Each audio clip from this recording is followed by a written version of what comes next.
Balochistan bar council vice chairman Rahib Khan Buledi, advocate chairman executive committee Amanullah Khan کاکڑوتی یک مشترکہ بیانہ 12 مئی روز پاکستان رات دبترہ سیاہی روز قرار داتک روچ کراچی وکلا تحریک سرا تیرگاری کنگ بتا وکلا جتائی سیاسی گلے کارندہ شہید کنگ بتا 12 مئی چیف جسٹس افتخار چودھری سرا ناشر کاری کنگ بتا سیاسی کارکنان وکلا تیرگاری نشانک جوڑ کنگ بتا بلوچستان بار کونسل و دیگا وکلا تنظیم 12 مئی مناسبت چاہتی ہوگی بلوچستان یوم سیاہ منانے کے فیصلہ کتا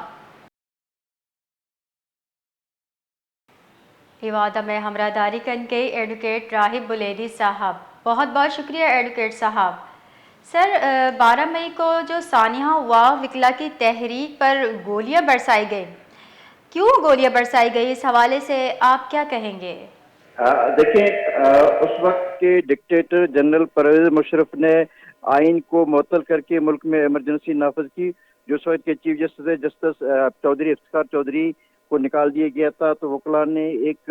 آئینی بحالی کمیٹی کا آغاز کیا، ملک کے اندر آئین کی بحالی کا تحریک کا آغاز ہوا، جس میں ایک سلوگن تھا چیف جسٹس افتخار چودھری کو بحال کرو، ملک میں جو ایمرجنسی ہے اس کو خاتمہ ہو، آمریت کا خاتمہ ہو۔ تو اس وقت 12 مئی کو کراچی کے اندر افتخار چودھری صاحب کا وہاں پہ ایک پروگرام تھا، جن میں تمام سول سوسائٹی، عوام، وکلاء، جن کی لاکھوں کی تعداد میں وکلاء لوگ عوام جو سڑکوں پہ نکل آئے۔ تو اس وقت کے ڈکٹیٹر نے وہاں پہ سر عام لوگوں پر گولیاں برسائی گئی، جن میں درجنوں بھر لوگ وہاں پہ شہید ہوئے، سینکڑوں افراد زخمی ہوئے، وکلاء کو جلایا گیا۔ تو ہم سمجھتے ہیں کہ اس دن سے لے کر آج تک ہم پورے پاکستان میں ہم وکلاء یوم سیاہ کے طور پر مناتے ہیں، کیونکہ اس وقت کے ڈکٹیٹر عامر نے کھلے عام وہاں پہ دہشت گردی کی تھی، وہاں پہ ریاست کی سرپرستی ان کو حاصل تھا، ان دہشت گردوں کو باقاعدہ طور پر وہ پولیس گاڑیوں میں موجود تھے جہاں پہ وہ سر عام لوگوں کے اوپر فائرنگ کر رہے تھے۔ تو اس دہشت گردی کے خلاف، اس واقعہ کے خلاف آج بلوچستان بھر میں ہم نے اس کو یوم سیاہ کے طور پر منایا ہے۔ بلکہ یہ بلوچستان میں نہیں بلکہ سندھ کے اندر، پنجاب کے اندر، جہاں بڑے بڑے شہر ہیں،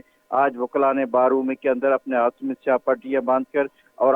بار روم میں سیاہ جھنڈا لگا کر اس یوم احتجاج کو یہاں پہ ریکارڈ کیا ہے۔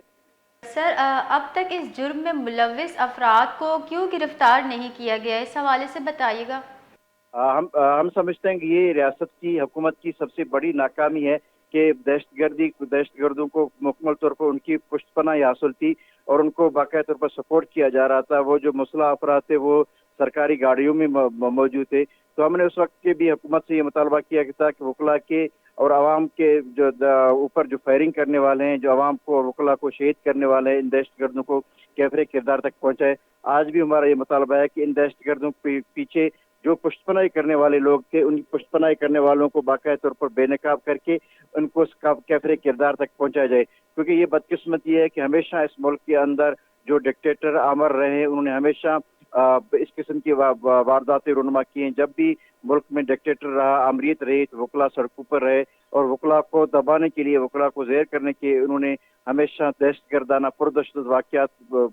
رونما کیے۔ تو 12 مئی کا واقعہ ان میں سے ایک ہے۔ اس کے بعد 8 اگست کو بلوچستان کے اوپر جو ایک بم برسایا گیا تھا، وکلاء کا ایک بہت بڑا قافلہ جو سول اسپتال میں موجود تھا، وہاں پہ بھی وکلاء کے اوپر خودکش حملہ کی گئی۔ میں سمجھتا ہوں کہ وکلاء آج بھی عدم تحفظ کا شکار ہیں اور ہمیشہ وکلاء کے اوپر ٹارگٹ کیا جا رہا ہے، کیونکہ وکلاء باشعور ہیں، وکلاء آمریت کے خلاف بات کرتے ہیں، وکلاء آئین اور قانون کی بات کرتے ہیں، وکلاء آئین کی بالادستی کی بات کرتے ہیں۔ وکلاء یہی سمجھتے ہیں کہ اس ملک کے اندر جو حل ہے تو وہ جمہوریت میں ہے، آئین میں ہے، قانون میں ہے۔ بہت بہت شکریہ۔